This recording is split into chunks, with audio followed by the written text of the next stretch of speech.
নমস্কার, শুরু করছি প্রতিদিনকার মতো আজ সকালে কি লেখা আছে কপালে অনুষ্ঠানে প্রথমে সকলকে জানাই সুপ্রভাত, শুভেচ্ছা এবং শুভকামনা। আশা করি সবাই ভালো আছেন, সুস্থ আছেন এবং আনন্দে আছেন।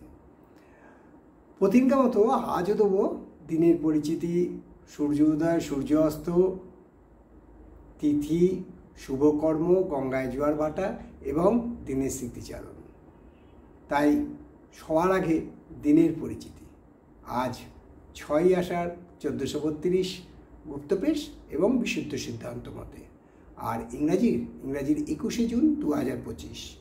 আজ শনিবার। আজকে সূর্য উদয় হয়েছে ভোর 4:55 এবং সূর্য অস্ত যাবে সন্ধ্যে 6:22। আজকে তিথি চলছে একাদশী এবং এই তিথি চলবে রাত্রি 1:34 পর্যন্ত। আজকে শুভকর্ম আছে। আজকে গঙ্গায় জোয়ার আসবে সকাল 6:32 এবং সন্ধ্যে 6:37, আর ভাটা আসবে 11:32 এবং রাত্রি 11:37। এই হলো গঙ্গায় জোয়ার ভাটা, শুভকর্ম, তিথি, সূর্যোদয়, সূর্যাস্ত আর আজকে দিনের স্মৃতিচারণ। দিনের স্মৃতিচারণে আমাদের কাছে এখনো পর্যন্ত কোনো তথ্য আসেনি বা তথ্য নেই।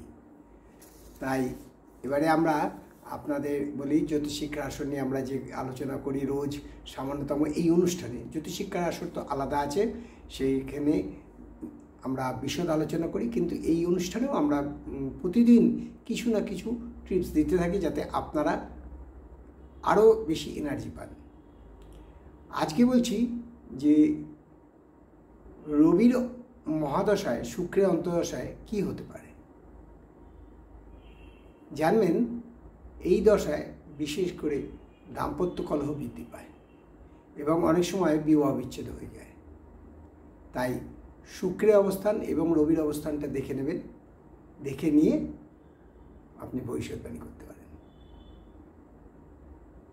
তাহলে এবারে আসি 12টি রাশির সংক্ষিপ্ত এবং সামগ্রিক প্রতিদিনকার রাশিফল, কারোর ব্যক্তিগত জন্ম সময়, জন্ম তারিখ, জন্মস্থান নিয়ে নয়।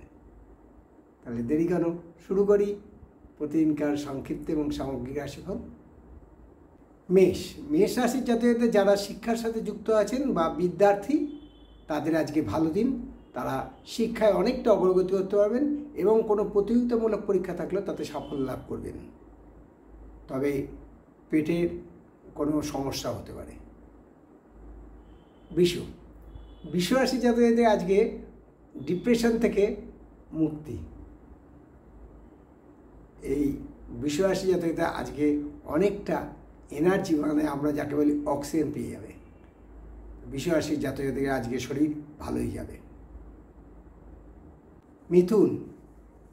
মিথুন রাশির জাতকদের বলবো আজকের দিন তাদের খুবই ভালো, খুবই আনন্দের দিন, কারণ তারা মিথুন রাশির জাতকরা আজকে পৈতৃক সম্পত্তির ভাগ বুঝে পাবেন, অর্থাৎ পিতৃতরফের তরফ থেকে সম্পত্তাধিকার পাওয়ার সম্ভাবনা প্রবলভাবে বিদ্যমান।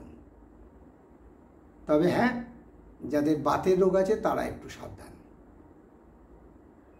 আর কর্কট রাশি জাতকদের বলবো চিকিৎসার ব্যাপারে খুব সাবধান হন, কারণ আজকে চিকিৎসায় গণ্ডগোল হতে পারে, চিকিৎসার মিস ট্রিটমেন্টও হতে পারে। তাই আমার মনে হয় কোনো কঠিন ব্যাধি যদি কারো হয়ে থাকে কর্কট রাশি জাতকদের, তাদের বলবো যে আপনারা অতি অবশ্যই দ্বিতীয় কোনো ডাক্তারের সুপরামর্শ নিন। সিংহ রাশি জাতকদের বলবো আজকে খুব অ্যাংজাইটিসের মধ্যে থাকবেন। এই অ্যাংজাইটিস সন্তানকে নিয়ে হতে পারে, নিজের কোনো কারণে হতে পারে, কোনো সমস্যা হতে পারে, বা কর্মক্ষেত্রে কোনো ঝুটঝামেলা, ব্যবসায় কোনো ঝুটঝামেলার কারণে আজকে অ্যাংজাইটিস বৃদ্ধি পেতে পারে। শরীর স্বাস্থ্য ভালোই যাবে।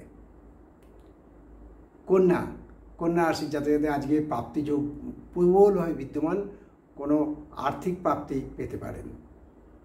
তবে শরীর সম্বন্ধে সাবধান, কারণ যারা স্নায়ু রোগে ভুগছেন তাদেরকে বলবো ডাক্তারের সুপরামর্শ নিন। তুলা রাশি জাতকদের বলবো যে আজকে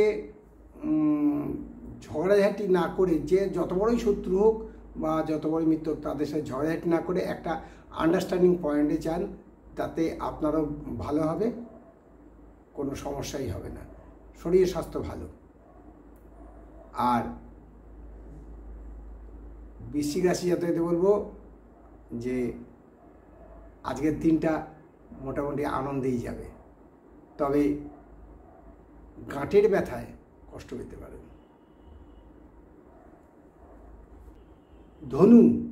ধনুরাশির জাতক-জাতিকা, বিশেষ করে জাতিকাদের বলবো আজকে রক্তক্ষরণ বা শরীরে রক্ত অল্পতায় ভুগতে পারেন।